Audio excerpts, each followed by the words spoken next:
আমাদের সবাইকে একদিন কবরে যেতে হবে। আপনার ধন সম্পদ, টাকা পয়সা এগুলো দিয়ে কী হবে? এগুলো ছেড়ে আপনাকে একদিন কবরে যেতে হবে। তার একটা দৃষ্টান্ত দিলে বুঝতে পারবেন। অস্ট্রেলিয়ার একজন যুবক, যার নাম আলী বানাত। এখন নেটে সার্চ দেন, ALI আলী BANAT বানাত। তিনি একদিন চা খাচ্ছিলেন। চা খাওয়ার সময় জিহ্বায় একটা ফুসকা উঠেছিল।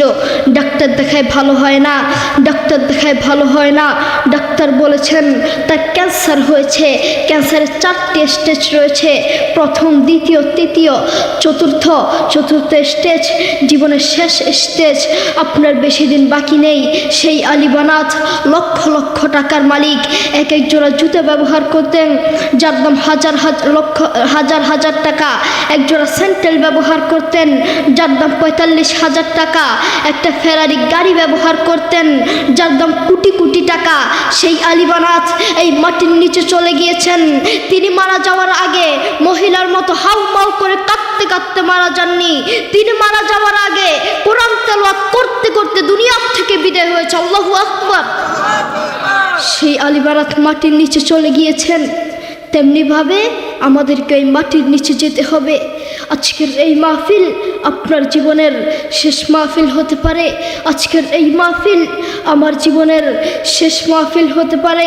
আজকের এই মাহফিল বক্তাদের জীবনের শেষ মাহফিল হতে পারে। আজকের এই মাহফিল আমার বাবা মুফতি মোহাম্মদ আলীর জীবনের শেষ মাহফিল হতে পারে। আপনি আজকে মাহফিল করেছেন, আগামী বছরে মাহফিল করবেন, তার কোনো গ্যারান্টি নেই। হয়তো মাইক থাকবে, হয়তো মাহফিলের প্যান্ডেল থাকবে, হয়তো আপনি থাকবেন না, আপনার খোঁজ পাওয়া যাবে না, ঠিক কি না? যুবক, তোমাকেই বলছি, তুমি অনেক মানুষকে দেখেছ গাড়ি অ্যাক্সিডেন্ট করেছে, গোস্ত কেটে কেটে গাড়ি থেকে বের করছে, আর তুমি তা দেখে হাসছ। সেই জায়গায় তুমিও হতে পারতে, তোমাকেও এভাবে গোস্ত কেটে কেটে বের করত। আপনারা অনেকেই জানেন তুরস্কের ভূমিকম্প হয়েছে। মাত্র 40 সেকেন্ডের একটি ভূমিকম্প, মাত্র 40 সেকেন্ডের একটি ভূমিকম্পে হাজার হাজার মানুষকে মেরে ফেলেছে। 40 সেকেন্ডের একটি ভূমিকম্পে হাজার হাজার মানুষ মারা গিয়েছে। সেই জায়গায় যদি তুমি হতে, তখন কি করতে? যুবক, তুমি বড়ই গুনাহগার, তুমি বড়ই গুনাহগার।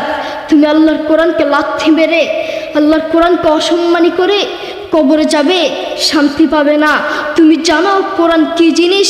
এই সারা দুনিয়ার মধ্যে যদি শান্তি পেতে চাও, কোরআন ছাড়া কোনো বিকল্প রাস্তা নেই, ঠিক কি না? যুবক, তুমি সারাদিন মোবাইল, ইউটিউব, ফেসবুক, দুনিয়ার সব দেখতে পারো, কিন্তু আল্লাহর কোরআনটা দেখতে পারো না। আমি যদি তোমাকে প্রশ্ন করি, আজ সারাদিন কয়বার ইউটিউব দেখেছ? তুমি বলবে কয়েক হাজার বার। আমি যদি তোমাকে প্রশ্ন করি, আজ সারাদিন কয়বার ফেসবুক দেখেছ? তুমি বলবে কয়েকশো বার। কারো কারো জীবনে আছে মাস গিয়েছে, মাসের পর মাস গিয়েছে, কিন্তু আল্লাহর কোরআনটা একবার ধরার তার সুযোগ হয় না। কারো কারো জীবনে আছে বছরের পর বছর গিয়েছে, কিন্তু আল্লাহর কোরআনটা দেখার তার সুযোগ হয় না। তার মতো নাফরমান এই বাংলার জমিনে আরেকটাও হতে পারে না, ঠিক কি না? যুবক, তুমি বড়ই গুনাহগার। ও বন্ধু, এই সারা দুনিয়াটাই স্বার্থ, এই সারা দুনিয়াটাই ধোঁকা। যেই আল্লাহ তাকে এত আদর যত্ন করে বাঁচিয়ে রেখেছেন, যেই আল্লাহ তাকে 2টো চোখ দিয়েছেন, কত মানুষকে এই 2টো চোখ দেয় নাই। সেই আল্লাহর দেওয়া চোখ দিয়ে আল্লাহর কোরআনটা দেখতে পারে না। তুমি জানো কোরআন কি জিনিস? একবার মোবাইলটা নিয়ে কানের সামনে ধরে দেখো না, ধরে দেখো কত মধুর সুর। তার একটা দৃষ্টান্ত দিলে হয়তো আপনারা বুঝতে পারবেন। আমেরিকার কয়েকজন মুসলমান যুবক এক খ্রিস্টানকে গিয়ে বলছে, গিভ মি 2 minutes স্যার, আমাকে 2টা মিনিট সময় দেন। খ্রিস্টান বলছে, no time, I am busy, আমার সময় নেই, আমি ব্যস্ত। যুবক বলছে, গিভ মি 1 minute স্যার, আমাকে 1টা মিনিট সময় দেন স্যার। খ্রিস্টান বলছে, আচ্ছা ঠিক আছে। যুবক তার কানে হেডফোন লাগিয়ে কাবা শরীফের ইমামের তেলাওয়াত লাগিয়ে দিয়েছেন। যে খ্রিস্টান বলেছেন 1 মিনিটের বেশি সময় নেই, যে খ্রিস্টান 1 মিনিটের সময় নিয়ে কানে হেডফোন লাগিয়ে রাস্তার উপরে দাঁড়িয়ে পাক্কা আধা ঘন্টা আল্লাহর কোরআনের তেলাওয়াত শুনেছে। আল্লাহু আকবার। দেখেছো দেখেছো কত মধুর সুর, সেই কোরআনকে তুমি লাথি মারছ, অসম্মানী করছো। আল্লাহ তাআলা কোরআনে বলেন, ওয়ামাল হায়াতুদ দুনিয়া ইল্লা মাতাউল গুরুর। এই সারা দুনিয়াটাই স্বার্থ, এই সারা দুনিয়াটাই ধোঁকা, সারা পৃথিবীটাই ধোঁকা। বউ বলেন, সন্তান বলেন, যতদিন ক্যারিয়ার আছে ততদিন বউয়ের ভালোবাসা, যতদিন ক্যারিয়ার আছে ততদিন সন্তানের ভালোবাসা, যতদিন ক্যারিয়ার আছে ততদিন শ্বশুর শাশুড়ির ভালোবাসা। আর ক্যারিয়ার ধ্বংস, কাছের বন্ধু শত্রু হয়ে যাবে, ঠিক কি না? তাদের মধ্যে কোরআনের কোনো শিক্ষা নেই, তাদের মধ্যে আছে স্বার্থ আর স্বার্থ, তাদের মধ্যে শুধু স্বার্থ আর স্বার্থ।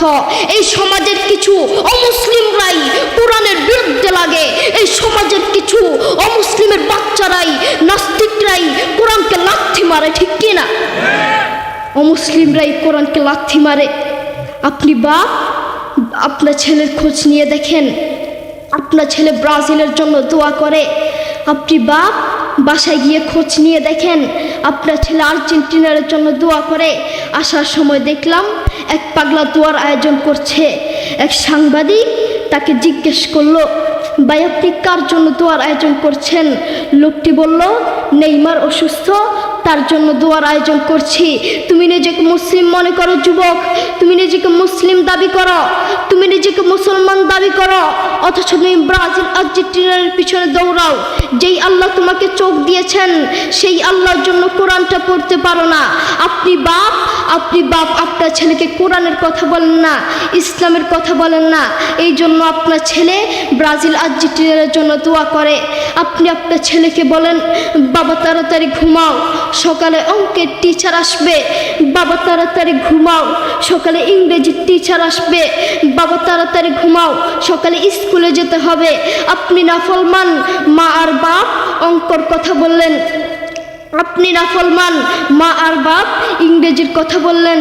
আপনি নাফরমান, মা আর বাপ একবার বলেন নাই, একটা বারও বলেন নাই, বাবা তাড়াতাড়ি ঘুমাও, সকাল উঠে কোরআন পড়তে হবে।